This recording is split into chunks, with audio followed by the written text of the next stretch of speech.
ਸ਼੍ਰੀ ਵਾਹਿਗੁਰੂ ਸਾਹਿਬ JIO. ਜਾਂਤੀ Satnam ਕੋ ਸਿਮਰਨ, ਲਿਵ ਲਗਾਈ ਕਰ ਠਨ ਹੈ ਨਿਸ ਦਿਨ। ਜਾਂਤੀ ਸਤਨਾਮ ਕੋ ਸਿਮਰਨ, ਲਿਵ ਲਗਾਈ ਕਰ ਠਨ ਹੈ ਨਿਸ ਦਿਨ। ਸਤਨਾਮ ਸ੍ਰੀ ਵਾਹਿਗੁਰੂ ਜੀ। ਸ੍ਰੀ ਗੁਰ ਕੋ ਸਾਗਰ ਰੂਪ, ਉਜਾਗਰ ਹੈ ਸਭ ਲੋਕਨ ਮਾਓ। ਮੈਂ ਤਰਨ ਜਿਉ ਤੁਲਾ ਕਰਕੇ, ਨਿਜ ਬੁੱਧ ਤੇ ਪਾਰ ਪਰਿਓ ਬਚਾਓ। ਹੋਏ ਅਸੀਂ ਜਗ ਮੈਂ ਅਧਕਾਏ, ਤਉ ਮਨ ਮੈਂ ਅਤਿਸ਼ੈ ਉਤਸਾਓ। ਓਚ ਤਰੋ ਜਿਉ ਲਗ ਫਲ ਸੁੰਦਰ, ਬਾਵਨ ਹਾਥ ਪਸਾਰਤ ਤਾਓ। ਏਕੰਕਾਰ ਸਤਿਗੁਰ ਤੇ ਪ੍ਰਸਾਦ ਸੱਚ ਹੋਈ। ਵਾਹਿਗੁਰੂ ਜੀ ਕੀ ਫਤਿਹ। ਵਿਘਨ ਵਿਨਾਸ਼ਨ ਸੋਈ। ਵਾਹਿਗੁਰੂ ਜੀ ਕੀ ਫਤਿਹ। ਵਿਘਨ ਵਿਨਾਸ਼ਨ ਸੋਈ। ਵਾਹਿਗੁਰੂ ਜੀ ਕਾ ਖਾਲਸਾ, ਵਾਹਿਗੁਰੂ ਜੀ ਕੀ ਫਤਿਹ। ਪਰਮ ਸਤਿਕਾਰਯੋਗ ਗੁਰੂ ਰੂਪ ਖਾਲਸਾ ਸਾਧ ਸੰਗਤ ਜੀ, ਜਿਤਨੇ ਵੀ ਮਾਈ ਭਾਈ ਨੇਮੀ ਪ੍ਰੇਮੀ ਦੂਰੋਂ ਨੇੜੇ ਚੱਲ ਕਰਕੇ ਮਹਾਂਪੁਰਖਾਂ ਦੇ ਪਵਿੱਤਰ ਪਾਵਨ ਅਸਥਾਨ ਅਥਵਾ ਗੁਰੂ ਬਾਬਾ ਜੀ ਦੇ ਸੱਚਖੰਡ ਦਰਬਾਰ ਦੇ ਵਿੱਚ ਪਹੁੰਚੇ ਹੋ, ਸਤਿਗੁਰਾਂ ਦੇ ਚਰਨਾਂ 'ਚ ਹਾਜ਼ਰੀ ਲਵਾਉਣ ਵਾਸਤੇ ਆਪਣੀਆਂ ਚਿੱਤ ਬਿਰਤੀਆਂ ਬਾਹਰੋਂ ਕਾਗਰ ਕਰਨ ਦੀ ਖੇਚਲ ਕਰੋ।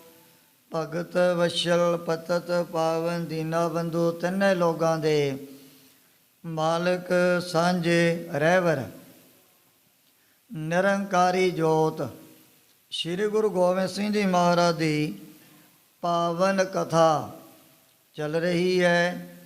ਪਿਛਲੇ ਪ੍ਰਕਰਨ ਦੇ ਵਿੱਚ ਅਸੀਂ ਇਹ ਵਿਚਾਰ ਸਰਵਣ ਕੀਤੀ, ਜਦੋਂ ਫੱਗਣ ਦਾ ਮਹੀਨਾ ਚੜ੍ਹਿਆ ਸੀ, ਲੋਕਾਂ ਨੇ ਚਾਰੇ ਪਾਸੇ ਹੋਲੀ ਦਾ ਜਿਹੜਾ ਤਿਉਹਾਰ ਮਨਾਉਣਾ ਸ਼ੁਰੂ ਕਰ ਦਿੱਤਾ ਹੈ।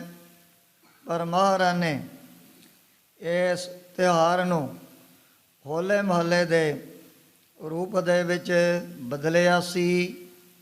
ਉਹਨਾਂ ਦਿਨਾਂ 'ਚ ਸੰਗਤਾਂ ਵੀ ਦੇਸ਼ਾਂ ਵਿਦੇਸ਼ਾਂ ਦੇ ਵਿੱਚੋਂ ਬੜੀ ਭਾਰੀ ਗਿਣਤੀ ਦੇ ਵਿੱਚ ਆਇਆ ਕਰਦੀਆਂ ਸਨ। ਗੁਰਸਿੱਖ ਕਹਿਣ ਲੱਗੇ, ਮਹਾਰਾਜ ਆ ਜਿਹੜਾ ਹੋਲੀ ਦਾ ਤਿਉਹਾਰ ਲੰਘ ਕਰਕੇ ਗਿਆ, ਇਹਦੇ ਵਿੱਚ ਦੁਖਦਾਈ ਘਟਨਾਵਾਂ ਵਰਤ ਚੁੱਕੀਆਂ ਹਨ। ਸਤਿਗੁਰੂ ਜੀ ਕਹਿਣ ਲੱਗੇ ਵੀ ਆਪੋ ਆਪਣੀ ਸ਼ਰਧਾ ਭਾਵਨ ਹੈ। ਕਈ ਤੀਰਥਾਂ 'ਤੇ ਆ ਕਰਕੇ ਲਾਹਾ ਵੀ ਖੱਟਦੇ ਹਨ, ਅਤੇ ਕਈਆਂ ਨੇ ਆਪਣੇ ਜੀਵਨ ਦੇ ਅੰਦਰ ਵੱਡੇ ਵੱਡੇ ਔਗਣ ਵੀ ਪੈਦਾ ਕਰ ਲਏ ਹਨ। ਸਤਿਗੁਰੂ ਜੀ ਨੇ ਉਸ ਸਮੇਂ ਸੰਗਤਾਂ ਨੂੰ ਆਪਣੇ ਪਾਸ ਸ਼ਾਸਤਰ ਰੱਖਣ ਦੇ ਲਈ ਵਿਸ਼ੇਸ਼ ਤੌਰ 'ਤੇ ਹੁਕਮ ਕੀਤਾ ਵੀ ਜਿਹਦੇ ਕੋਲ ਸ਼ਾਸਤਰ ਹਨ, ਉਹਨਾਂ ਦੇ ਕੋਲੋਂ ਤਾਂ ਜਿਹੜੇ ਆ ਜ਼ਾਲਮ ਪਾਪੀ ਸ਼ਾਸਤਰਾਂ ਨੂੰ ਦੇਖਣ ਸਾਰੋ ਦਬਕ ਜਾਂਦੇ ਹਨ। ਡਰਦਾ ਮਾਰਾ ਕੋਈ ਵੀ ਸੰਗਤਾਂ ਦੇ ਨੇੜੇ ਨਹੀਂ ਆਊਗਾ।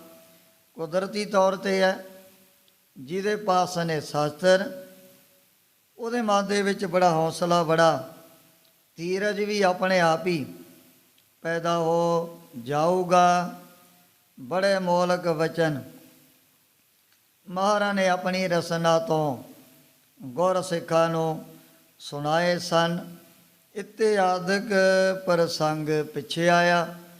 ਅੱਗੇ ਜਿਸ ਪ੍ਰਕਾਰ ਸਤਿਗੁਰਾਂ ਦੀ ਪਵਿੱਤਰ ਪਾਵਨ ਕਥਾ ਦੇ ਤਾਈਂ ਗ੍ਰੰਥ ਕਰਤਾ ਭਾਈ ਸੰਤੋਖ ਸਿੰਘ ਜੀ ਚਾਰਨ ਕਰਦੇ ਨੇ।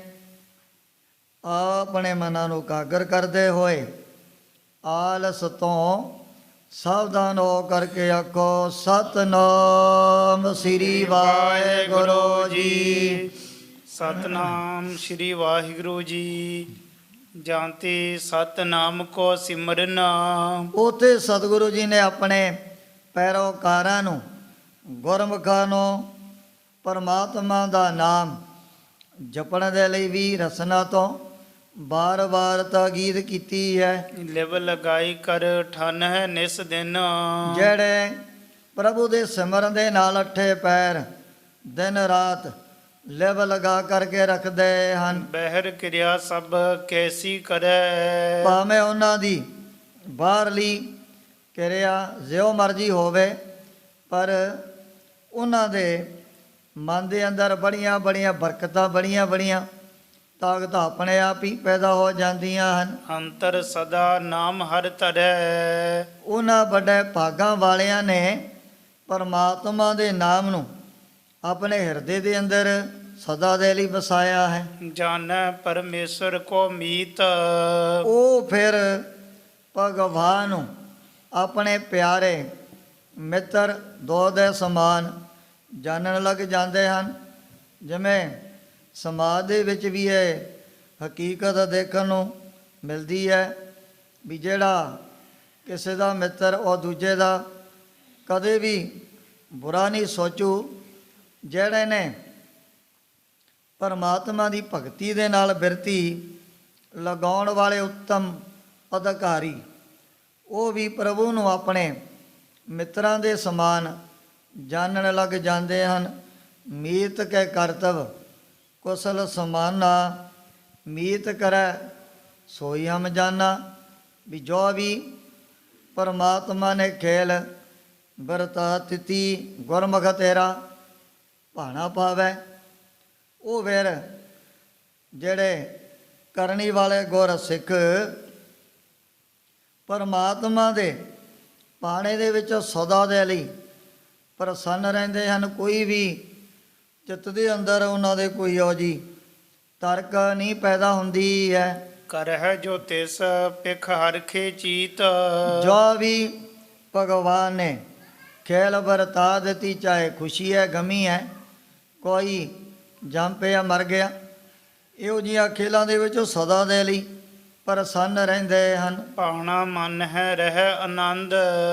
ਭਾਣਾ ਮੰਨਦਿਆਂ ਉਹ ਤਾਂ ਫਿਰ ਭਾਈ ਭਿਖਾਰੀ ਜੀ ਦੇ ਸਮਾਨ ਬੜੇ ਆਨੰਦ ਦੇ ਸਹਿਤ ਰਹਿੰਦੇ ਹਨ। ਭਾਈ ਭਿਖਾਰੀ ਜੀ ਦੇ ਮਨ ਦੇ ਉੱਪਰ ਕੋਈ ਵੀ ਅਸਰ ਨਹੀਂ ਸੀ ਹੋਇਆ ਜਦੋਂ ਉਹਨਾਂ ਦੇ ਜਵਾਨ ਪੁੱਤਰ ਦੀ ਮੌਤ ਹੋ ਗਈ ਸੀ। ਤਨ ਹੰਤਾ ਨਿਤ ਕਰਹਿ ਨਿਕੰਦ।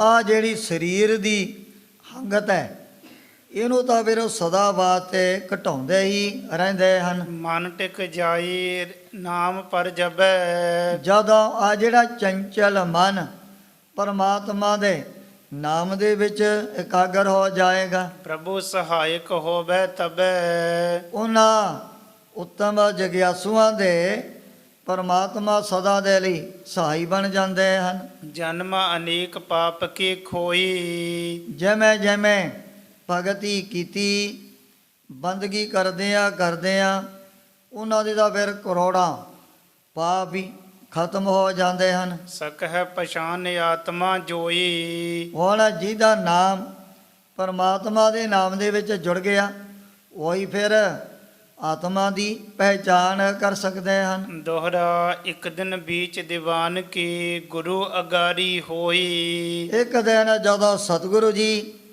ਬੜੇ ਆਪਣੇ ਰੂਹਾਨੀ ਦੀਵਾਨ ਦੇ ਵਿੱਚ ਬੈਠ ਕਰਕੇ ਸੰਗਤਾਂ ਨੂੰ ਦਰਸ਼ਨ ਬਖਸ਼ ਰਹੇ ਸਨ। ਰਿਧੀ ਸ਼ਬਦ ਕੀ ਭਾਵਨਾ ਬੋਲਿਓ ਸਿੱਖ ਅਸ ਕੋਈ। ਇੱਕ ਗੁਰਮੁਖ ਦੇ ਮਨ ਦੇ ਅੰਦਰ ਸ਼ਬਦਾਂ ਦੇ ਉੱਪਰ ਬੜੀ ਭਾਵਨਾ, ਬੜੀ ਸ਼ਰਧਾ ਭਰੀ ਹੋਈ ਸੀ।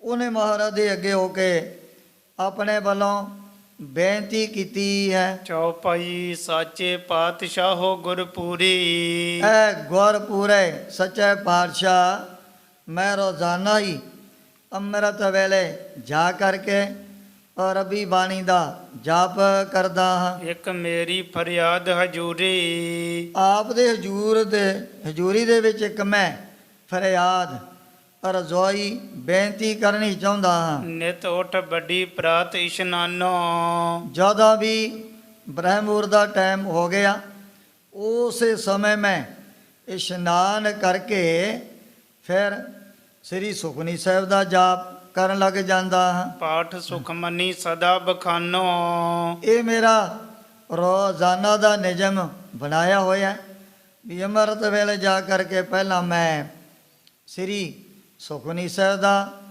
ਪਾਠ ਇਕਾਂਤ ਦੇ ਵਿੱਚ ਬੈਠ ਕਰਕੇ ਕਰਦਾ ਹਾਂ। ਕੀਰਤਨ ਸਮੇਂ ਪ੍ਰਥਮ ਪਠ ਲਿਓ, ਜਦੋਂ ਤੱਕ ਜਿਹੜੇ ਰਬਾਬੀ ਆਸਾ ਜੀ ਦੀ ਵਾਰ ਦਾ ਕੀਰਤਨ ਨਹੀਂ ਸ਼ੁਰੂ ਕਰਦੇ ਉਹਨਾਂ ਤੋਂ ਪਹਿਲਾਂ ਮੈਂ ਆਪਣੇ ਜਾਪ ਦੀ ਸੰਪੂਰਨਤਾ ਹੀ ਕਰ ਲੈਂਦਾ ਹਾਂ। ਪੁੰਨ ਸੁਨਬੇ ਮਹਿ ਨਿਜ ਮਨ ਦਿਓ, ਜਦੋਂ ਰਬਾਬੀ ਕੀਰਤਨ ਸ਼ੁਰੂ ਕਰ ਦਿੰਦੇ ਹਨ ਸਾਧ ਸੰਗਤ ਵਿੱਚ ਜ਼ਾਇਕ ਹੈ ਗੁਰਬਾਣੀ ਦੇ ਪ੍ਰੀਤ ਸੁਣਦਾ ਮਹਾਰਾਜ ਫਿਰ ਬੈਠ ਕਰਕੇ ਮੈਂ ਰੱਬੀ ਬਾਣੀ ਦੇ ਕੀਰਤਨ ਦਾ ਵੀ ਬੜਾ ਆਨੰਦ ਪ੍ਰਾਪਤ ਕਰਦਾ ਹਾਂ। ਅਸ਼ਟਪਦੀ ਇੱਕ ਰਹਿ ਗਈ ਆਜ, ਅੱਜ ਅਚਾਨਕ ਹੀ ਜਦੋਂ ਇੱਕੋ ਇੱਕ ਸ੍ਰੀ ਸੁਖਮਨੀ ਸਾਹਿਬ ਦੀ 24ਵੀਂ ਜਿਹੜੀ ਅਸ਼ਟਪਦੀ ਬਾਕੀ ਰਹਿ ਗਈ ਸੀ। ਤਬ ਹੀ ਆਇਓ ਰਾਗ ਸਮਾਜ,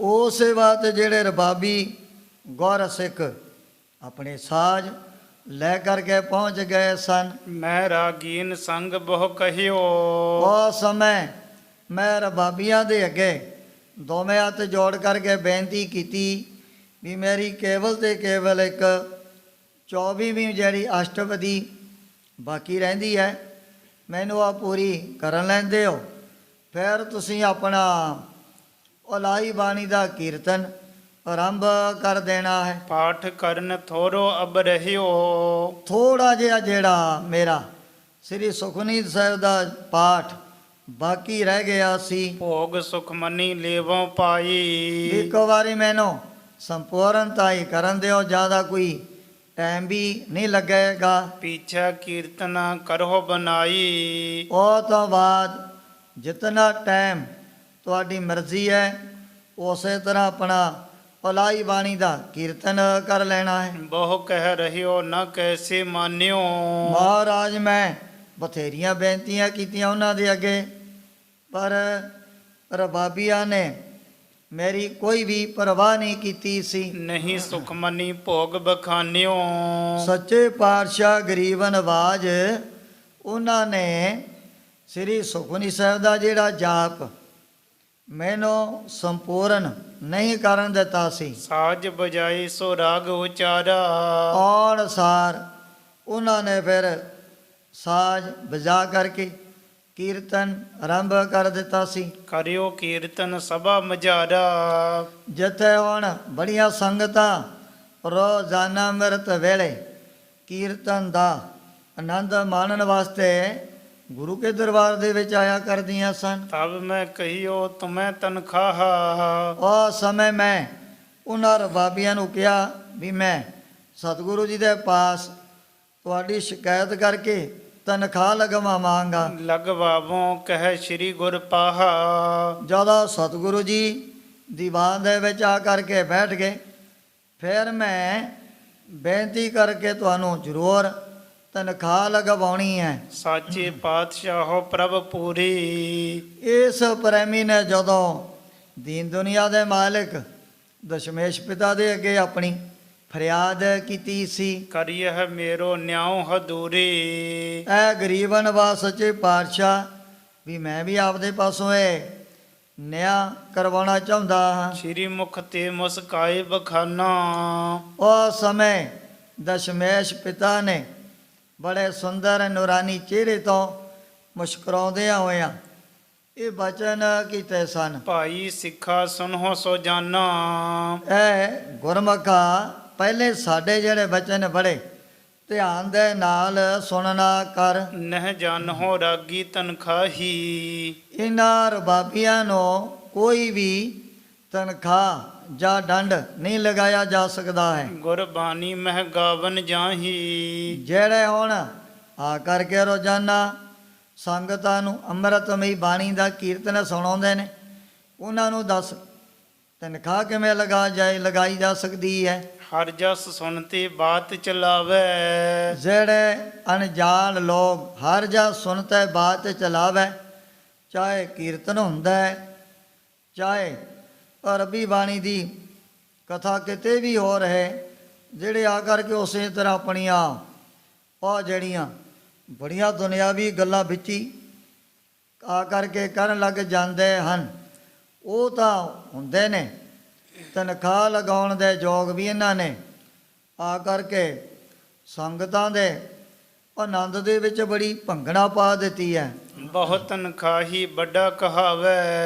ਜਿਹੜਾ ਹਰੀ ਜਸ ਕੀਰਤਨ ਕਰਦਿਆਂ ਹੋਏ ਆਪਣੀਆਂ ਹੀ ਆ ਕਰਕੇ ਸੰਸਾਰੀ ਗੱਲਾਂ ਬਾਤਾਂ ਤੋਰ ਕਰਕੇ ਬਹਿ ਗਿਆ। ਦਰਅਸਲ ਇਹੋ ਜਿਹੇ ਜਿਹੜੇ ਅਣਜਾਣ ਲੋਕ ਤਨਖਾਹ ਲਗਾਉਣ ਦੇ ਯੋਗ ਹੋਇਆ ਕਰਦੇ ਨੇ। ਤੂੰ ਸੰਗਤ ਕੋ ਦੀਤ ਚ ਬੀਣੀ। ਸਤਿਗੁਰੂ ਜੀ ਕਹਿਣ ਲੱਗੇ ਵੀ ਦੇਖ, ਤੂੰ ਤਾਂ ਸੰਗਤਾਂ ਨੂੰ ਅਰਬੀ ਬਾਣੀ ਸੁਣਾ ਕਰਕੇ ਚਵੀਣੀ ਆ ਜਿਵੇਂ ਭੁੱਜੇ ਹੋਏ ਦਾਣੇ ਹੁੰਦੇ ਹਨ ਉਹ ਛਕਾਰਿਆ ਸੀ, ਚਾਹੇ ਛੋਲਿਆਂ ਦੇ ਦਾਣੇ ਨੇ ਹੋਰ ਦਾਣੇ ਨੇ, ਖਾਣ ਦੇ ਨਾਲ ਕੋਈ ਜ਼ਿਆਦਾ ਭੁੱਖ ਤਾਂ ਨਹੀਂ ਦੂਰ ਹੁੰਦੀ। ਜਿਹੜੇ ਦਾਣੇ ਵੀ ਭੁੱਜੇ ਹੋਏ ਕਈ ਵਾਰੀ ਇਹਦਾ ਗਲ ਦੇ ਵਿੱਚ ਵੀ ਫਸ ਜਾਂਦੇ ਹਨ, ਜੇ ਪਾਣੀ ਆ ਤਾਂ ਫਿਰ ਅੰਦਰ ਲੰਘਣਗੇ। ਮਹਾਰਾਜ ਕਹਿਣ ਲੱਗੇ ਵੀ ਤੂੰ ਤਾਂ ਸੰਗਤਾਂ ਨੂੰ ਆ ਭੁੰਨੇ ਹੋਏ ਦਾਣੇ ਛਕਾ ਰਿਹਾ ਸੀ। ਸਾਂਝੀ ਮਹਾਰਾਜ ਵੀ ਬੜੇ ਅੰਮ੍ਰਿਤਮਈ ਬਚਨ ਆਪਣੀ ਰਸਨਾ ਤੋਂ ਸੁਣਾਇਆ ਕਰਦੇ ਸੀ ਵੀ ਜਿਹੜਾ ਉਹ ਇਕੱਲਾ ਗੁਰਸਿੱਖ ਬੈਠ ਕਰਕੇ ਗੁਰਬਾਣੀ ਦਾ ਜਾਪ ਕਰਦਾ ਉਹ ਤਾਂ ਖੂਹ ਦੇ ਸਮਾਨ ਹੈ। ਜਿਹੜਾ ਕੋਈ ਨੇੜੇ ਆ ਕੇ ਬਹਿ ਗਿਆ ਉਹਨੇ ਜ਼ਰੂਰ ਅੰਮ੍ਰਿਤ ਬਾਣੀ ਸੁਣ ਕਰਕੇ ਥੋੜ੍ਹਾ ਬਹੁਤਾ ਲਾ ਖੱਟ ਲੈਣਾ। ਜਿਵੇਂ ਖੂਹ ਹੈ ਉਹਦਾ ਪਾਣੀ ਕਦੇ ਦੂਰ ਨਹੀਂ ਜਾਇਆ ਕਰਦਾ ਹੈ, ਇਸੇ ਤਰ੍ਹਾਂ ਮਹਾਰਾਜ ਕਹਿਣ ਲੱਗੇ ਵੀ ਤੂੰ ਇਹ ਇਕੱਲਾ ਸ੍ਰੀ ਸੁਖਮਨੀ ਸਾਹਿਬ ਦਾ ਜਾਪ ਕਰਕੇ ਸੰਗਤਾਂ ਨੂੰ ਕੇਵਲ ਤੇ ਕੇਵਲ ਭੁੰਨੇ ਹੋਏ ਦਾਣੇ ਹੀ ਛਕਾ ਰਿਹਾ ਸੀ। ਜਿਸ ਤੇ ਤ੍ਰਿਪਤ ਹੋਤ ਹੈ ਚੀਣੀ। ਇਹਨਾਂ ਦੇ ਨਾਲ ਬਹੁਤ ਥੋੜੀ ਜੀ ਸੰਗਤ ਜ਼ਰੂਰ ਤ੍ਰਿਪਤ ਹੋ ਜਾਂਦੀ ਹੈ। ਰਾਗੀ ਆਨ ਪ੍ਰਸ਼ਾਦ ਛਕਾਇਓ। ਤੇ ਜਿਹੜੇ ਨੇ ਰਬਾਬੀ ਉਹਨਾਂ ਨੇ ਕੀਰਤਨ ਕਰਦਿਆਂ ਗੁਰੂ ਕੇ ਪਿਆਰਿਆਂ ਨੂੰ ਕੜਾ ਪ੍ਰਸ਼ਾਦ ਛਕਾ ਦਿੱਤਾ ਹੈ। ਵੱਡ ਭਾਗਨ ਕੋ ਬਹੁਤ ਤ੍ਰਿਪਤਾਇਓ। ਇਸ ਰੱਬੀ ਬਾਣੀ ਦੇ ਕੀਰਤਨ ਦੇ ਨਾਲ ਪਤਾ ਨਹੀਂ ਕਿਤਨਿਆਂ ਨੂੰ ਤ੍ਰਿਪਤੀ ਜਿਹੜੀ ਪ੍ਰਾਪਤ ਹੋਣੀ ਹੈ। ਜਿਹੜਾ ਰੱਬੀ ਬਾਣੀ ਦਾ ਕੀਰਤਨ ਇਹ ਹੈ ਮੋਲਾ ਥਾਰ ਮੀਂਹ ਦੇ ਸਮਾਨ, ਬਿਨਾਂ ਹੀ ਯਤਨ ਤੋਂ ਪਤਾ ਨਹੀਂ ਕਿਤਨਿਆਂ ਦੇ ਜਿਹੜੇ ਖੇਤ ਆਪਣੇ ਆਪ ਹੀ ਸਿੰਜੇ ਜਾਂਦੇ ਹਨ। ਇਨ ਪਰ ਗੁਰ ਕੀ ਖੁਸ਼ੀ ਉਦਾਰਾ। ਇਹਨਾਂ ਰਬਾਬੀਆਂ ਦੇ ਉੱਪਰ ਤਾਂ ਗੁਰੂ ਬਾਬਾ ਜੀ ਦੀ ਦੇਲ ਹੈ, ਕਿਤਨੀ ਖੁਸ਼ੀ ਹੋਏਗੀ ਜਿਨ੍ਹਾਂ ਨੇ ਰੱਬੀ ਬਾਣੀ ਦੇ ਸ਼ਬਦ ਸੁਣਾ ਕਰਕੇ ਪਤਾ ਨਹੀਂ ਕਿਤਨਿਆਂ ਦੇ ਮਨ ਦੇ ਅੰਦਰ ਬੜੀ ਠੰਡ ਬੜੀ ਸ਼ਾਂਤੀ ਪੈਦਾ ਕਰ ਦਿੱਤੀ ਆ। ਜਦੋਂ ਮੋਟੀ ਕਣੀ ਦਾ ਮੀਂਹ ਪੈ ਜਾਏ ਚਾਰੇ ਪਾਸੇ ਫਿਰ ਬੜੀ ਸ਼ਾਂਤੀ ਆਪਣੇ ਆਪ ਹੀ ਧਰਤੀ ਤੇ ਪੈਦਾ ਹੋ ਜਾਂਦੀ ਹੈ। ਕਲਯੁਗ ਕੀਰਤਨ ਨਾਮ ਆਧਾਰਾ। ਇਹ ਕਲਯੁਗ ਦੇ ਸਮੇਂ ਦੇ ਵਿੱਚ ਤਾਂ ਕਲਯੁਗ ਮੈਂ ਕੀਰਤਨ ਪ੍ਰਧਾਨਾ, ਗੁਰਮੁਖ ਜਪੀਐ ਲਾਏ ਧਿਆਨਾ, ਆਪ ਉਤਰੈ ਸਗਰੇ ਕੁਲ ਤਾਰੇ। ਦਰ ਗਏ ਪਤ ਸਿਉ ਜਾਇਂਦਾ। ਜਿੱਥੇ ਸ਼ਾਸਤਰਕਾਰਾਂ ਨੇ ਸਰਵਨ ਸਰਵ ਕੀਰਤਨ ਪਦ ਸੇਵਾ ਅਰਚਾਨ, ਦਾਸ ਸਿਖਾਵਨ ਬੰਧਨਾ ਸਰਵਨ ਵੇਦਨ ਜਾਨ। ਸਰਵਨ ਕੀਰਤਨ ਪੰਡਤ ਨਾਥ ਜੀ ਨੇ 9 ਪ੍ਰਕਾਰ ਦੀ ਜਿਹੜੀ ਭਗਤੀ ਦੱਸੀ ਹੈ, ਪਰ ਉਹਦੇ ਵਿੱਚੋਂ ਕਲਯੁਗ ਦੇ ਭਿਆਨਕ ਸਮੇਂ ਦੇ ਅੰਦਰ ਕੀਰਤਨ ਭਗਤੀ ਨੂੰ ਸਾਰਿਆਂ ਨਾਲੋਂ ਉਤਮ ਮੰਨਿਆ ਜਾਂਦਾ ਹੈ। ਗੁਰੂ ਭਾਵਨੀ ਧਰ ਕੈ ਜੋ ਜਿਹੜੇ ਸਤਿਗੁਰੂ ਜੀ ਦੇ ਉੱਪਰ ਬੜੀ ਸ਼ਰਧਾ ਭਾਵਨਾ ਧਾਰਨ ਕਰਕੇ ਇਹ ਜਿਹੜੀ ਕੀਰਤਨ ਭਗਤੀ ਨੂੰ ਕਰਨ ਵਾਲੇ ਹਨ। ਸ਼ਬਦ ਕੀਰਤਨ ਕਰਹਿ ਜੋ ਕੋ ਕੋਈ ਵੀ ਹੈ ਜਿਹੜਾ ਵੀ ਸਤਿਗੁਰੂ ਜੀ ਦੀ ਬਾਣੀ ਦੇ ਸ਼ਬਦਾਂ ਦਾ ਕੀਰਤਨ ਬੜੇ ਪ੍ਰੇਮ ਦੇ ਨਾਲ ਕਰਨ ਵਾਲੇ ਹਨ। ਗੁਰੂ ਸੰਗ ਬਨ ਆਵਹਿ ਤਾਹੀ ਉਹਨਾਂ ਜਗਿਆਸੂਆਂ ਦੀ ਤਾਂ ਫਿਰ ਸਤਿਗੁਰਾਂ ਦੇ ਨਾਲ ਸਦਾ ਵਾਸਤੇ ਬਣ ਆਉਂਦੀ ਹੈ। ਪ੍ਰਾਪਤ ਹੋਵੇ ਸੁਖ ਭਵ ਮਾਹੀ ਉਹਨਾਂ ਨੂੰ ਤਾਂ ਦੁਨੀਆ ਦੇ ਵਿੱਚ ਵੀ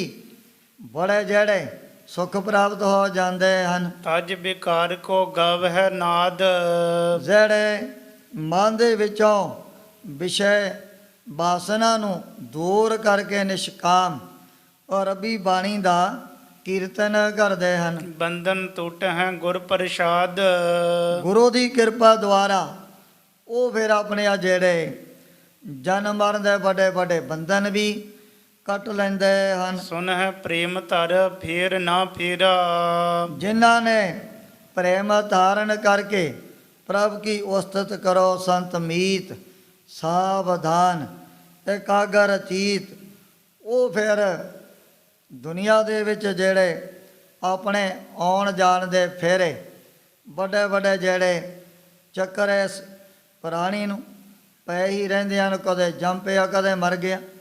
ਇਹ ਜਿਹੜੇ ਵੱਡੇ ਵੱਡੇ ਫੇਰੇ ਜਨਮ ਮਰਨ ਦੇ ਉਹ ਵੀ ਨਾਸ ਕਰ ਲੈਂਦੇ ਹਨ। ਭਾਈ ਅਚਲ ਪਦ ਬਹੁ ਸੁਖ ਕੀਰਾ ਇਹੋ ਜੀ ਅਚਲ ਪਦਵੀ ਉਹਨਾਂ ਨੂੰ ਸਦਾ ਵਾਸਤੇ ਪ੍ਰਾਪਤ ਹੋ ਜਾਂਦੀ ਹੈ। ਵਿਨਾਸੀ ਖੇਮ ਚਾਹੇ ਜੈ ਨਾਨਕ ਸਦਾ ਸਿਮਰ ਨਾਰਾਇਣ ਧਰੂ ਭਗਤ ਦੇ ਸਮਾਨ, ਉਹ ਟਲ ਪਦਵੀ ਤੇ ਸਦਾ ਵਾਸਤੇ ਟਿਕ ਜਾਂਦੇ ਹਨ। ਸ਼ਬਦ ਦੀ ਅਰਥ ਕੋ ਨਿਰਣੈ ਕਰੇ ਪਰ ਜਿੱਥੇ ਰੱਬੀ ਬਾਣੀ ਦੇ ਕੀਰਤਨ ਦੇ ਨਾਲ ਥੋੜ੍ਹੀ ਥੋੜ੍ਹੀ ਗੁਰਮਤਿ ਦੀ ਵਿਚਾਰ ਕੀਤੀ ਜਾਏ, ਇਹਨੂੰ ਸਾਂਝੀ ਮਹਾਰਾਜ ਨਿੱਕੀ ਕਣੀ ਦਾ ਜਿਵੇਂ ਮੀਂਹ ਹੁੰਦਾ ਹੈ ਉਹਦੇ ਸਮਾਨ ਦੱਸਿਆ ਕਰਦੇ ਸੀ।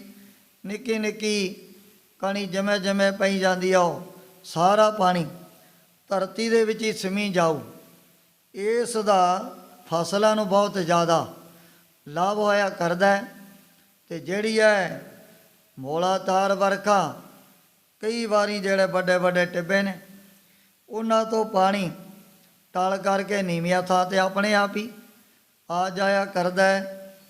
ਕਈ ਇਹੋ ਜਿਹੇ ਪ੍ਰੇਮੀ ਜਗਿਆਸੂ ਜਿਨ੍ਹਾਂ ਨੂੰ ਅਖੰਡ ਕੀਰਤਨ ਦੀ ਵੀ ਸਮਝ ਨਹੀਂ ਪੈਂਦੀ, ਪਰ ਜਦੋਂ ਕੀਰਤਨ ਦੇ ਨਾਲ ਨਾਲ ਥੋੜ੍ਹੀ ਥੋੜ੍ਹੀ ਵਿਚਾਰ ਕੀਤੀ ਜਾਏ ਉਹ ਵੀ ਫਿਰ ਸੁਤੈ ਸਿੱਧ ਸ਼੍ਰੀ ਗੁਰੂ ਨਾਨਕ ਦੇਵ ਜੀ ਮਹਾਰਾਜ ਦਾ ਜਿਹੜਾ ਸਿਧਾਂਤ ਗੁਰੂ ਬਾਬਾ ਜੀ ਦੇ ਉਪਦੇਸ਼ ਨੂੰ ਸੁਤੈ ਸਿੱਧ ਸਮਝ ਲੈਂਦੇ ਹਨ। ਗੁਰ ਕੋ ਕਹਿਬੋ ਸਾਚ ਉਚਰੈ ਜਿਨ੍ਹਾਂ ਨੇ ਸਤਿਗੁਰੂ ਜੀ ਦੇ ਬਚਨਾਂ ਦੇ ਉੱਪਰ ਬੜਾ ਯਕੀਨ ਭਰੋਸਾ ਮਹਾਰਾਜ ਦੇ ਬਚਨਾਂ ਨੂੰ ਆਪਣੇ ਮਨ ਦੇ ਅੰਦਰ ਸਤ ਜਾਣਨ ਲੱਗ ਜਾਂਦੇ ਨੇ। ਸੋ ਸੰਗਤ ਕੋ ਦੇ ਪਕਵਾਨ ਸਤਿਗੁਰੂ ਜੀ ਕਹਿਣ ਲੱਗੇ ਵੀ ਉਹ ਤਾਂ ਫਿਰ ਸੰਗਤਾਂ ਨੂੰ ਜਿਵੇਂ ਆ ਲੱਡੂ ਨੇ ਮਠਿਆਈਆਂ ਨੇ ਹਲਵਾ ਇਹੋ ਜਿਹੇ ਬੜੇ ਪਕਵਾਨ ਭੋਜਨ ਛਕਾਉਂਦੇ ਹਨ। ਮధుਰ ਸਨਿਗਧ ਸਵਾਦ ਮਹਾਨ ਤੇ ਜਿਨ੍ਹਾਂ ਦੇ ਵਿੱਚ ਬੜੀ ਮਿਠਾਸ ਬੜੀ ਮਹਿਕ ਜਿਹੜੇ ਥੰਧਿਆਈ ਦੇ ਸਹਿਤ ਹੋਇਆ ਕਰਦੇ ਹਨ। ਭਗਤਾ ਸਰੋਤਾ ਸ਼ੁਭ ਗਤ ਪਾਵੈ ਹੁਣ ਜਦੋਂ ਰੱਬੀ ਬਾਣੀ ਦਾ ਕੀਰਤਨ ਉੱਥੇ ਨਾਲ ਦੀ ਨਾਲ ਵਿਚਾਰਾਂ ਸਰੋਤਾ ਤੇ ਭਗਤਾ ਸੁਣ ਕਰਕੇ ਦੋਵੇਂ ਬੜੀ ਸ਼ੁਭ ਗਤੀ ਪ੍ਰਾਪਤ ਕਰ ਸਕਦੇ ਹਨ। ਅੰਤ ਵਿਖੇ ਗੁਰ ਰੂਪ ਸਮਾਵੈ ਉਹ ਫਿਰ ਕਾਲਣਾ ਕਾਲਦੇ ਆ ਗੁਰੂ ਬਾਬਾ ਜੀ ਦੇ ਬਚਨਾਂ ਨੂੰ ਕਮਾਉਂਦੇ ਹੋਇਆਂ ਸਤਿਗੁਰੂ ਜੀ ਦੇ ਵਿੱਚ ਹੀ ਉਹ ਪੈਦਾ ਹੋ ਜਾਂਦੇ ਨੇ। ਇਮ ਅਧਿਕਾਰ ਸ਼ਬਦ ਕੋ ਜਾਨ ਇਹ ਸਤਿਗੁਰੂ ਜੀ ਨੇ ਉਸ ਗੁਰ ਸਿੱਖ ਪ੍ਰੇਮੀ ਨੂੰ ਪਾਸ ਬਿਠਾ ਕਰਕੇ ਬੜੇ ਪਿਆਰ ਦੇ ਨਾਲ ਸਮਝਾਉਣਾ ਕੀਤਾ ਸੀ। ਫਲ ਪਰ ਰੱਖੋ ਦ੍ਰਿਸ਼ਟ ਸੋ ਜਾਨ। ਸਤਿਗੁਰੂ ਜੀ ਕਹਿਣ ਲੱਗੇ, ਗੁਰਮੁਖਾ ਤੈਨੂੰ ਤਾਂ ਫਲ ਦੇ ਉੱਪਰ ਨਜ਼ਰ ਰੱਖਣੀ ਚਾਹੀਦੀ ਹੈ ਵੀ ਕਥਾ ਦਾ ਫਲ ਜ਼ਿਆਦਾ ਹੈ, ਜਾਂ ਫਿਰ ਤੂੰ ਇਕੱਲਾ ਜਿਵੇਂ ਬੈਠ ਕਰਕੇ ਸ੍ਰੀ ਸੁਖਮਨੀ ਸਾਹਿਬ ਦਾ ਪਾਠ ਕਰ ਰਿਹਾ ਸੀ ਸਵੇਰੇ ਅੰਮ੍ਰਿਤ ਵੇਲੇ, ਉਹਦਾ ਕਿਤਨਾ ਕੁ ਫਲ ਉਹ ਜਗਿਆਸੂਆਂ ਨੂੰ ਪ੍ਰਾਪਤ ਹੁੰਦਾ ਹੈ। ਦੋਹਰਾ ਸੰਗਤ ਸਭ ਨਿਸ਼ਚੈ ਤਰੈ ਗੁਰ ਕੀ ਸ਼ਰਣੀ ਆਈ। ਜਿਹੜਾ ਵੀ ਸਤਿਗੁਰੂ ਜੀ ਦੀ ਸ਼ਰਨ ਦੇ ਵਿੱਚ ਆ ਗਏ, ਉਹਨਾਂ ਦੇ ਮਨ ਦੇ ਅੰਦਰ ਜਿਵੇਂ ਜਿਵੇਂ ਸ਼ਰਧਾ ਭਾਵਨਾ ਪੈਦਾ ਹੋ ਜਾਏਗੀ, ਨਿਸ਼ਚੈ ਯਕੀਨ ਦੁਆਰਾ ਇਹੋ ਜਿਹੇ ਜਗਿਆਸੂਆਂ ਦਾ ਕਦੇ ਨਾ ਕਦੇ ਜ਼ਰੂਰ ਭਲਾ ਹੋ ਜਾਏਗਾ। यहाँ ਭੁਗਤਿ ਆਗੈ ਮੁਕਤ ਮਾਰਗ ਬੇਦ ਬਤਾਈ। ਵੀ ਜਿਹੜਾ ਵੇਦਾਂ ਸ਼ਾਸਤਰਾਂ ਨੇ ਦੱਸਿਆ ਹੋਇਆ ਮਾਰਗ, ਜਿਹੜੇ ਵੀ ਉਹਦੇ ਅਨੁਸਾਰ ਚੱਲ ਪੈਂਦੇ ਨੇ, ਉਹਨਾਂ ਨੂੰ ਫਿਰ ਇੱਥੇ ਵੀ ਕਿਸੇ ਪਦਾਰਥ ਦਾ ਘਾਟਾ ਨਹੀਂ ਰਹਿੰਦਾ, ਤੇ ਪਰਲੋਕ ਦੇ ਵਿੱਚ ਵੀ ਸਾਰੇ ਸੁੱਖ ਪ੍ਰਾਪਤ ਕਰ ਲੈਂਦੇ ਹਨ। ਚੌਪਈ ਦਇਆ ਸਿੰਧ ਇਮ ਕਹਿ ਭੇ ਮੌਨ। ਇਹੋ ਦਇਆ ਦੇ ਸਾਗਰ ਬਚਨ ਕਰਕੇ ਫਿਰ ਪਰੇ ਦੀ ਮਾਂ ਦੇ ਵਿੱਚ ਸਤਿਗੁਰੂ ਜੀ ਤਾਂ ਚੁੱਪ ਕਰ ਗਏ ਸਨ। ਜਦੋਂ ਇਹਦੇ ਮਨ ਦਾ ਹੀ ਭਰਮ ਮਹਾਰਾਜ ਨੇ ਦੂਰ ਕਰ ਦਿੱਤਾ ਸੀ। ਸਿੱਖਨ ਸੁਨਿਓ ਮਹਾਤਮ ਸ਼ਰਾਉਨ। ਜਦੋਂ ਗੁਰ ਸਿੱਖਾਂ ਨੇ ਸੰਗਤ ਦੇ ਵਿੱਚ ਬੈਠ ਕਰਕੇ ਕਥਾ ਦਾ ਕੀਰਤਨ ਦਾ ਮਾਤਮ ਆਪਣੇ ਕੰਨਾਂ ਦੇ ਨਾਲ ਸੁਣ ਲਿਆ ਸੀ। ਭਈ ਆਨੰਦ ਦੇਖ ਮੁਖ ਇੰਦ। ਉਸ ਸਮੇਂ ਸਤਿਗੁਰੂ ਜੀ ਦਾ ਜਿਹੜਾ ਨੂਰਾਨੀ ਚਿਹਰਾ, ਇਹ ਪੂਰਨਮਾਸ਼ੀ ਦੇ ਚੰਦਰਮਾ ਦੇ ਸਮਾਨ ਖਿੜਿਆ ਹੋਇਆ ਸੀ। ਦਰਸ਼ਨ ਕਰਦਿਆਂ ਕਰਦਿਆਂ ਉਹਨਾਂ ਦੇ ਮਨ ਦੇ ਵਿੱਚ ਵੀ ਚਕੋਰਾਂ ਦੇ ਸਮਾਨ ਬੜਾ ਆਨੰਦ ਪੈਦਾ ਹੋਣ ਲੱਗ ਪਿਆ ਹੈ। ਬੰਧਨ ਕਰਹਿ ਚਰਨ ਹਰ ਬਿੰਦ। ਜਿਹੜੀ ਮੈਂ ਵੀ ਆ ਸੰਗਤਾਂ ਦੇਸ਼ਾਂ ਵਿਦੇਸ਼ਾਂ ਦੇ ਵਿੱਚੋਂ ਚੱਲ ਕਰਕੇ ਆਈਆਂ, ਉਹ ਆਪੋ ਆਪਣੀ ਬਾਰੀ ਦੇ ਮੁਤਾਬਕ ਮਹਾਰਾਜ ਦੇ ਚਰਨਾਂ ਤੇ ਨਮਸਕਾਰਾਂ ਕਰਨ ਲੱਗ ਪਏ ਹਨ। ਏਕ ਦਿਵਸ ਸੁਭ ਸੁਰਪਤ ਜੈਸੀ। ਇੱਕ ਦਿਨ ਦਾ ਫੇਰ ਸਤਿਗੁਰੂ ਜੀ ਨੇ ਆਪਣਾ ਜਿਹੜਾ ਰੂਹਾਨੀ ਦੀਵਾਨ, ਜਿਵੇਂ ਇੰਦਰ ਲੋਕ ਦਾ ਸੁਰਗ ਲੋਕ ਹੁੰਦਾ ਹੈ, ਇਸੇ ਤਰ੍ਹਾਂ ਦੀ ਸ਼ੋਭਾ ਹੋ ਰਹੀ ਹੈ। ਸਹਿਜ ਸੁਭਾਈ ਸਤਿਗੁਰੂ ਬੈਸੀ। ਸਤਿਗੁਰੂ ਜੀ ਸੁਤੇ ਸਿੱਧ ਆਪਣੀ ਮੌਤ ਦੇ ਅੰਦਰ ਬਹੁਤ ਸੋਹਣੇ ਸਿੰਘਾਸਣ ਦੇ ਉੱਪਰ ਬੈਠੇ ਸਨ। ਪਾਠ ਕਰਹਿ ਸਿੱਖ ਓੰਕਾਰ। ਉਸ ਬਾਅਦ ਇੱਕ ਗੁਰ ਸਿੱਖ ਥੋੜੀ ਜੀ ਦੂਰੀ ਤੇ ਬੈਠ ਕਰਕੇ ਬੜੀ ਉੱਚੀ ਧੁਨੀ ਦੇ ਨਾਲ ਦੱਖਣੀ ਓੰਕਾਰ ਦਾ ਪਾਠ ਕਰ ਰਿਹਾ ਸੀ। ਵਿਪਰੈ ਅਰਥ ਅਜਾਨ ਉਚਾਰਾ। ਪਰ ਉਸਨੇ ਅਣਜਾਣਪਣੇ ਦੇ ਵਿੱਚ ਗੁਰੂ ਬਾਬਾ ਜੀ ਦੀ ਬਾਣੀ ਦੀਆਂ ਜਿਹੜੀਆਂ ਤੁਕਾਂ ਥੋੜੀਆਂ ਜਿਹੀਆਂ ਗਲਤ ਪੜ੍ਹ ਦਿੱਤੀਆਂ ਸਨ। ਸੁਨ ਸੁਜਾਨ ਗੁਰ ਬਾਕ ਅਲਾਈ। ਜਦੋਂ ਸਤਿਗੁਰੂ ਜੀ ਨੇ ਆਪ ਦੱਖਣੀ ਓੰਕਾਰ ਦਾ ਪਾਠ ਸੁਣਿਆ ਵੀ ਇਹਨੇ ਇੱਕ ਜਿਹੜੀ ਲੱਗ ਘਟ ਲਗਾਈ ਹੈ, ਇਸ ਕੇ ਹੱਥ ਹੋ ਲਸ਼ਟਿਕਾ ਜਾਈ। ਸਤਿਗੁਰੂ ਜੀ ਕਹਿਣ ਲੱਗੇ, ਭਾਈ ਇਹ ਜਿਹੜਾ ਪ੍ਰੇਮੀ ਸੁੱਧ ਪਾਠ ਨਹੀਂ ਕਰ ਰਿਹਾ ਆਪਣੀ ਰਸਨਾ ਤੋਂ, ਭਾਵੇਂ ਇੱਥੇ ਕਵੀ ਜੀ ਨੇ ਲਸ਼ਟਕੜਾ ਦਾ ਜਿਹੜਾ ਜ਼ਿਕਰ ਕੀਤਾ ਹੈ, ਪਰ ਜਿਹੜੇ ਨੇ ਸੰਪਰਦਾਈ ਮਹਾਂਪੁਰਖ, ਉਹਨਾਂ ਦਾ ਖਿਆਲ ਹੈ ਵੀ ਮਹਾਰਾਜ ਨੇ ਇੱਕ ਤਮਾਚਾ ਹੁਕਮ ਕਰਕੇ ਇਸ ਗੁਰਸਿੱਖ ਦੇ ਮੂੰਹ ਦੇ ਉੱਪਰ ਸੇਵਕਾਂ ਦਾਸਾਂ ਦੇ ਪਾਸੋਂ ਲਗਾਇਆ ਸੀ। ਦ੍ਰਿੜ ਗਹਿ ਕਰ ਤਾੜ ਹੋ ਲੈ ਜਾਵ ਹੋ। ਮਹਾਰਾਜ ਨੇ ਉਸ ਸਮੇਂ ਬੜੀ ਇਸ ਨੂੰ ਤਾੜਨਾ ਵੀ ਕਰਵਾ ਦਿੱਤੀ ਹੈ। ਹਮ ਤੇ ਦੂਰ ਜਾਏ ਬੈਠਾਵ ਹੋ। ਸਤਿਗੁਰੂ ਜੀ ਕਹਿਣ ਲੱਗੇ ਵੀ ਇਹਨੂੰ ਬਾਂਹ ਤੋਂ ਪਕੜ ਕਰਕੇ ਸਾਥੋਂ ਥੋੜਾ ਜਿਹਾ ਦੂਰੀ ਤੇ ਬਿਠਾਉਣਾ ਹੈ। ਤਬ ਸਿੱਖ ਧਾਈ ਲਸ਼ਟਿਕਾ ਹੱਥ ਕਰ। ਉਸ ਸਮੇਂ ਜਿਵੇਂ ਮਹਾਰਾਜ ਨੇ ਆਗਿਆ ਕੀਤੀ, ਇਹਦੇ ਮੂੰਹ ਤੇ ਸੇਵਕਾਂ ਦਾਸਾਂ ਨੇ ਤਮਾਚੇ ਵੀ ਮਾਰ ਦਿੱਤੇ ਸਨ। ਤਰਜਤ ਦੂਰ ਬਿਠਾਇਓ ਦ੍ਰਿੜ ਤਰ। ਪਹਿਲਾਂ ਇਹਨੂੰ ਤਾੜਨਾ ਕੀਤੀ, ਫਿਰ ਬਾਂਹ ਤੋਂ ਪਕੜ ਕਰਕੇ ਮਹਾਰਾਜ ਤੋਂ ਥੋੜਾ ਜਿਹਾ ਦੂਰੀ ਤੇ ਬਿਠਾ ਦਿੱਤਾ ਸੀ। ਸੰਗਤ ਹਿਮ ਬਿਲੋਕ ਬਿਸਮਾਈ। ਜਦੋਂ ਸਤਿਗੁਰੂ ਜੀ ਨੇ ਐਸੀ ਖੇਲ ਵਰਤਾਈ, ਹੁਣ ਦੇ ਕਰਕੇ ਕਈਆਂ ਦੇ ਮਨ ਦੇ ਅੰਦਰ ਇਹੋ ਜਿਹੇ ਸ਼ੰਕੇ ਪੈਦਾ ਹੋ ਗਏ ਸੀ ਵੀ ਦੇਖੋ ਇਹ ਤਾਂ ਗੁਰਸਿੱਖ ਅਰਬੀ ਬਾਣੀ ਦਾ ਪਾਠ ਕਰ ਰਿਹਾ ਸੀ ਬੈਠ ਕੇ, ਪਰ ਮਹਾਰਾਜ ਨੇ ਇਹਦੇ ਮੂੰਹ ਤੇ ਤਮਾਚੇ ਮਰਵਾ ਦਿੱਤੇ ਹਨ। ਕਹਾਂ ਕਰੀ ਗੁਰ ਲਖੀ ਨਾ ਜਾਈ। ਸੋਦੇ ਨੇ ਵੀ ਸਤਿਗੁਰੂ ਜੀ ਦੀ ਜਿਹੜੀ ਲੀਲਾ ਉਹਨੂੰ ਸਾਡੇ ਵਰਗੇ ਕਿਵੇਂ ਜਾਣ ਸਕਦੇ ਹਨ। ਮਿਲ ਸਿੱਖਾਂ ਨਾਲ ਅਰਦਾਸ ਬਖਾਨੀ। ਫਿਰ ਸਿਆਣੇ ਸਿਆਣੇ ਗੁਰ ਸਿੱਖਾਂ ਨੇ ਇਕੱਠੇ ਹੋ ਕੇ ਮਹਾਰਾਜ ਦੇ ਅੱਗੇ ਬੇਨਤੀ ਕੀਤੀ ਸੀ, ਸਾਚੇ ਪਾਤਸ਼ਾਹੋ ਗੁਣ ਖਾਨੀ। ਇਹ ਗੁਣਾਂ ਦੀ ਖਾਨ ਸੱਚੇ ਪਾਤਸ਼ਾਹ ਵੀ ਜਿਹੜੇ ਗੁਰ ਸਿੱਖ ਆਪ ਦੀ ਅਲਾਹੀ ਬਾਣੀ ਦਾ ਜਾਪ ਕਰਨ ਵਾਲੇ ਹਨ। ਇਹ ਸਿੱਖ ਰਾਵਰ ਕਿਉਂ ਮਰਵਾਇਓ। ਸੱਚੇ ਪਾਤਸ਼ਾਹ ਉਸ ਦੇ ਆਪ ਨੇ ਆ ਤਮਾਚੇ ਮਰਵਾ ਦਿੱਤੇ ਹਨ। ਬਾਣੀ ਪਠਨ ਵਿਖੇ ਮਨ ਲਾਇਓ। ਇਹ ਤਾਂ ਆਪਣੇ ਮਨ ਨੂੰ ਮਨ ਬਾਣੀ ਦੇ ਵਿੱਚ ਲਗਾ ਕਰਕੇ ਪੜ੍ਹ ਰਿਹਾ ਸੀ। ਕਹਿਓ ਇਹ ਜਗ ਗੁਰ ਗੁਣ ਖਾਨੀ। ਸੱਚੇ ਪਾਤਸ਼ਾਹ ਵੀ ਇਹ ਬਚਨ ਤਾਂ ਗੁਣਾਂ ਦੀ ਖਾਨ ਸਤਿਗੁਰੂ ਜੀ ਨੇ ਵੀ ਉਚਾਰਨ ਕੀਤੇ ਹੋਏ ਹਨ। ਇਕ ਤੁਕ ਭੀਜੋ ਪੜ੍ਹੈ ਗੁਰਬਾਣੀ। ਵੀ ਜਿਹੜਾ ਇੱਕ ਤੁਕ ਵੀ ਗੁਰਬਾਣੀ ਦੀ ਪੜ੍ਹ ਲੈਂਦਾ ਹੈ, ਜਗਤੇ ਤਿਸ ਕੋ ਹੋਏ ਉਧਾਰ। ਉਸ ਦਾ ਫਿਰ ਸੰਸਾਰ ਸਾਗਰ ਤੋਂ ਉਧਾਰ ਹੋ ਜਾਊਗਾ। ਆਏ ਪ੍ਰਭ ਸ਼ਰਨਾਗਤੀ ਕਿਰਪਾ ਨਿਧ ਦਿਆਲ। ਏਕ ਅੱਖਰ ਹਰ ਮਨ ਬਸਤ ਨਾਨਕ ਹੋਤ ਨਿਹਾਲ।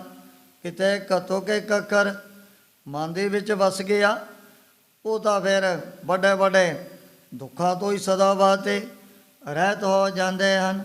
ਇਹ ਸਿੱਖ ਪੜ੍ਹ ਤੋ ਓੰਕਾਰ।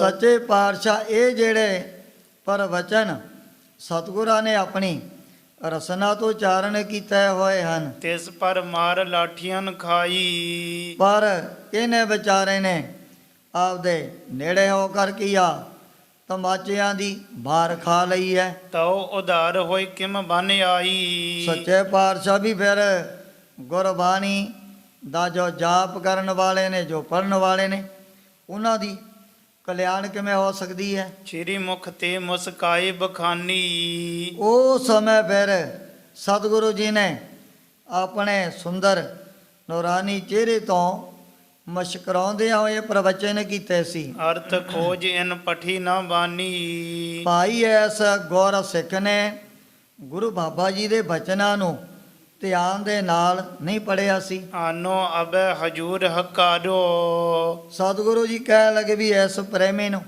ਸਾਡੇ ਪਾਸ ਬੁਲਾ ਕਰਕੇ ਲਿਆਓ, ਫਿਰ ਪਤਾ ਲੱਗੂਗਾ ਵੀ ਇਹਨੇ ਕਿਵੇਂ ਗੁਰਬਾਣੀ ਦੀਆਂ ਜਿਹੜੀਆਂ ਤੁਕਾਂ ਉਹ ਸ਼ੁੱਧ ਪੜੀਆਂ ਹਨ। ਸੁਨੋ ਸਰਬ ਤੁਮ ਜਥਾ ਉਚਾਰੋ। ਪਹਿਲਾਂ ਤੁਸੀਂ ਆਪ ਬੈਠ ਕਰਕੇ ਇਸ ਦੇ ਪਾਸੋਂ ਗੁਰੂ ਬਾਬਾ ਜੀ ਦੀਆਂ ਉਹ ਜਿਹੜੀਆਂ ਤੁਕਾਂ ਧਿਆਨ ਦੇ ਨਾਲ ਸੁਣਨੀਆਂ ਹਨ। ਸੁਣ ਕਰ ਲਿਆਏ ਬਿਠਾਇ ਵਤੀਰ। ਇਸ ਗੁਰਸਿੱਖ ਨੂੰ ਵੀ ਲਿਆ ਕਰਕੇ ਦਸ਼ਮੇਸ਼ ਪਿਤਾ ਦੇ ਨੇੜੇ ਹੀ ਬਿਠਾ ਦਿੱਤਾ ਸੀ। ਸਿੱਖਾ ਪੜੀਐ ਕਹੋ ਗਹੀਰ। ਗੁਣਾਂ ਦੇ ਸਾਗਰ ਸਤਿਗੁਰੂ ਜੀ ਕਹਿਣ ਲੱਗੇ ਵੀ ਹੁਣ ਗੁਰੂ ਬਾਬਾ ਜੀ ਦੇ ਬਚਨ ਸਾਨੂੰ ਪੜ੍ਹ ਕਰਕੇ ਸੁਣਾ, ਫਿਰ ਤੈਨੂੰ ਪਤਾ ਲੱਗਣਾ ਹੈ। ਤਬ ਸਿੱਖ ਨੇ ਤੁਕ ਤਿਵੈ ਉਚਾਰੀ। ਹੁਣ ਇਸ ਗੁਰ ਸਿੱਖ ਨੇ ਪਹਿਲਾਂ ਦੇ ਸਮਾਨ ਉਸੇ ਤਰ੍ਹਾਂ ਗੁਰੂ ਬਾਬਾ ਜੀ ਦੇ ਜਿਹੜੇ ਬਚਨ ਪੜ੍ਹ ਕਰਕੇ ਸੁਣਾ ਦਿੱਤੇ ਹਨ। ਕਰਤੇ ਕੀਮਤ ਕਰਤਾ ਜਾਣੈ ਕਹਿ ਜਾਣੈ ਗੁਰ ਸੂਰਾ। ਇਸ ਗੁਰਮੁਖ ਨੇ ਕੈ ਦੀ ਥਾਂ ਤੇ ਕਿ ਪੜ੍ਹ ਦਿੱਤਾ ਸੀ। ਇਹ ਕੇਵਲ ਤੇ ਕੇਵਲ ਦੁਲਾਮਾਂ ਦੀ ਥਾਂ ਤੇ ਨੇ ਲਾਮ ਜਦੋਂ ਉਚਾਰਨ ਕਰਕੇ ਮਹਾਰਾਜ ਨੂੰ ਸੁਣਾ ਦਿੱਤੀ ਹੈ। ਵਿਪਰੈ ਅਰਥ ਸੋ ਜਾ ਸਮਝਾਰੀ। ਵੀ ਐਸ ਤੁਕ ਦੇ ਫਿਰ ਉਸ ਸਮੇਂ ਅਰਥ ਹੀ ਬੜੇ ਉਲਟ ਬਣ ਜਾਣੇ ਹਨ। ਸੁਣ ਸ਼੍ਰੀ ਮੁਖ ਤੇ ਤਾਹੇ ਬਖਾਨੀ। ਸੁਣ ਕਰਕੇ ਫਿਰ ਆਪ ਸਤਿਗੁਰੂ ਜੀ ਇਸ ਨੂੰ ਸਮਝਾਉਣ ਲੱਗੇ ਸਨ। ਇਮ ਤੁਕ ਪੜ੍ਹੋ ਅਰਥ ਇਹੋ ਜਾਣੀ। ਭਾਈ ਗੁਰਸਿੱਖਾਂ ਤੈਂ ਬੜੇ ਧਿਆਨ ਦੇ ਨਾਲ ਇਹਨਾਂ ਬਚਨਾਂ ਨੂੰ ਇਉਂ ਪੜ੍ਹਨਾ ਹੈ। ਕਰਤੇ ਕੀ ਮਿਤ ਕਰਤਾ ਜਾਣੈ। ਕਰਤੇ ਕੀਮਤ ਕਰਤਾ ਜਾਣੈ। ਅਕਾਲ ਪੁਰਖ ਵਾਹਿਗੁਰੂ ਆਪਣੀ ਮਰਜ਼ਾਦਾ ਨੂੰ, ਆਪਣੀ ਰੌ ਰੀਤੀ ਨੂੰ ਆਪ ਹੀ ਜਾਣ ਸਕਦਾ ਹੈ। ਕਹਿ ਜਾਣੈ ਗੁਰ ਸੂਰਾ। ਜਾਂ ਫਿਰ ਜਿਹੜੇ ਸੂਰਬੀਰ ਗੁਰੂ ਉਹ ਜਾਣ ਸਕਦੇ ਹਨ। ਚਉਪਈ ਕਰਤੇ ਕੀ ਦੀਰਘ ਵਡਿਆਈ। ਜੋ ਪਰਮਾਤਮਾ ਦੀ ਬਹੁਤ ਵੱਡੀ ਵਡਿਆਈ ਹੈ। ਕਰਤਾ ਹੀ ਜਾਣੈ ਤਿਸ ਤਾਈ। ਉਸ ਵਡਿਆਈ ਨੂੰ, ਮਹਿਮਾ ਨੂੰ, ਰੌ ਰੀਤੀ ਨੂੰ ਭਗਵਾਨ ਆਪ ਹੀ ਜਾਣ ਸਕਦਾ ਹੈ। ਜੇ ਗੁਰ ਸੂਰਾ ਹੋਏ ਸੁਚੇਤ। ਪਰ ਜਿਹੜੇ ਕੋਈ ਕਾਮਲ ਜੋਧੇ ਸੂਰਬੀਰ ਗੁਰੂ ਉਹ ਵੀ ਪਰਮਾਤਮਾ ਦੀ ਮਹਿਮਾ ਨੂੰ ਜਾਣ ਸਕਦੇ ਹਨ। ਵੀ ਸੋ ਜਾਣਤ ਹੈ ਸਭ ਹੀਤ। ਉਹ ਵੀ ਅਕਾਲ ਪੁਰਖ ਵਾਹਿਗੁਰੂ ਦੇ ਵਿੱਚ ਜਿਹੜੇ ਮਿਲ ਚੁੱਕੇ ਹਨ। ਆਪ ਆਪਣੀ ਬੁੱਧ ਹੈ ਜੇਤੀ, ਵਰਣਤ ਪਿੰਨ ਪਿੰਨ ਤੋਇ ਤੇਤੀ। ਜਿਤਨੀ ਬੁੱਧੀ ਜਿਤਨੀ ਮਤ ਕਿਸੇ ਨੂੰ ਬਖਸ਼ੀ ਹੈ, ਉਤਨੀ ਕੁ ਮਹਿਮਾ ਆਪਣੀ ਰਸਨਾ ਤੋਂ ਉਚਾਰਨ ਕਰ ਸਕਦੇ ਹਨ। ਅਪਰ ਜੀ ਸੰਸਾਰੀ ਜੇਤੇ। ਹੋਰ ਜਿਹੜੇ ਦੁਨਿਆਵੀ ਜੀਵ, ਚਾਹੇ ਕੋਈ ਗਰੀਬ ਹੈ, ਕੰਗਾਲ ਹੈ, ਔਰ ਬਾਦਸ਼ਾਹ ਹੈ, ਕੋਈ ਵੀ ਹੋਵੇ, ਪਰਮਾਤਮਾ ਦੀ ਮਹਿਮਾ ਨੂੰ ਨਹੀਂ ਜਾਣ ਸਕਦੇ ਹਨ। ਸੁਨ ਸੁਨ ਜਾਣਤ ਹੈ ਸਭ ਤੀਤੀ। ਪਰ ਗੁਰੂ ਪੀਰਾਂ ਤੋਂ ਅੱਗੇ ਅੱਗੇ ਸੁਣ ਕਰਕੇ ਥੋੜ੍ਹੀ ਬਹੁਤੀ ਪਰਮਾਤਮਾ ਦੀ ਮਹਿਮਾ ਵਡਿਆਈ ਨੂੰ ਜ਼ਰੂਰ ਜਾਣ ਲੈਂਦੇ ਹਨ। ਜੇ ਸਤਿਗੁਰ ਨਹਿ ਲਖ ਹੈ ਵਡਾਈ। ਪਰ ਉਸ ਸਮੇਂ ਮਹਾਰਾਜ ਕਹਿਣ ਲੱਗੇ ਵੀ ਜੇਕਰ ਸਤਿਗੁਰੂ ਹੀ ਪਰਮਾਤਮਾ ਦੀ ਮਹਿਮਾ ਵਡਿਆਈ ਨੂੰ ਨਹੀਂ ਜਾਣ ਸਕਦੇ ਹਨ, ਤਉ ਅੰਧੇਰ ਪਰਤ ਸਮੁਦਾਈ। ਫਿਰ ਤਾਂ ਦੁਨੀਆ ਦੇ ਵਿੱਚ ਚਾਰੇ ਪਾਸੇ ਬੜਾ ਅੰਧੇਰ ਪੈਦਾ ਹੋ ਜਾਏਗਾ। ਇਸ ਸਿੱਖ ਲਗ ਕਕਾਰ ਕੀ ਏਕ। ਸਤਿਗੁਰੂ ਜੀ ਕਹਿਣ ਲੱਗੇ ਵੀ ਐਸ ਗੁਰ ਸਿੱਖ ਨੇ ਜਿਹੜੀਆਂ ਕੱਕੇ ਦੇ ਉੱਪਰ ਦਲਾਮਾਂ ਲੱਗੀਆਂ ਹੋਈਆਂ ਨੇ, ਉਹਦੇ ਵਿੱਚੋਂ ਇੱਕ ਲਾਮ ਲਗਾਈ ਹੈ। ਇਸੇ ਵਾਸਤੇ ਫਿਰ ਮਹਾਰਾਜ ਨੇ ਇਹਦੇ ਮੂੰਹ ਦੇ ਉੱਪਰ ਤਮਾਚੇ ਮਰਵਾਏ ਸੀ। ਕਰਤਾ ਕੀਮਤ ਕਰਤਾ ਜਾਣੈ, ਕਹਿ ਜਾਣੈ ਗੁਰ ਸੂਰਾ।